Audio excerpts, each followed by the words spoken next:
La page politique de ce journal avec tout d'abord les membres des cellules féminines et masculines de l'Union des jeunes du Parti démocratique gabonais qui ont procédé au siège du PDG 6 au quartier, lui, aux inscriptions et réinscriptions sur les listes conformément aux recommandations de la hiérarchie du dit parti qui demande aux militants de se conformer à la nouvelle orientation de leur formation politique. Paulin Siaki, Cédric Nzendon pour le point.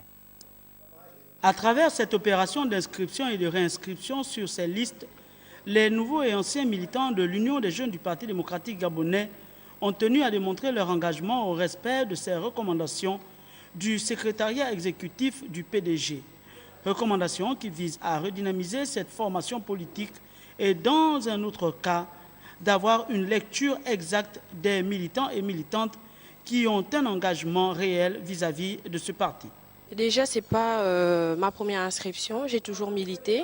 J'ai milité avant à l'étranger, en France pendant longtemps.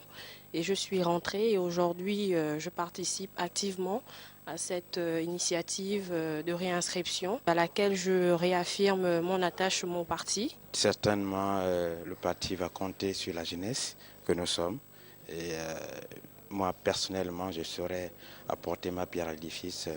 Cet engagement volontaire pour ces jeunes détermine une réelle motivation de contribuer à la consolidation d'un idéal commun. Je voudrais dire à tous ces jeunes qui sont à la recherche d'un espace d'échange politique, de s'investir dans les débats sociétaux, que l'UJPDG, le Parti démocratique gabonais, est très ouvert, vous accueille, parce que pour ceux qui n'ont pas pu effectuer le déplacement aujourd'hui, et cette campagne se poursuit au siège de l'Union des jeunes du Parti démocratique gabonais en ville, encore pour cette semaine, et peut-être au-delà. Donc n'hésitez pas, venez. Débuté il y a quelques jours sur toute l'étendue du territoire national, l'opération assainira le fichier du parti.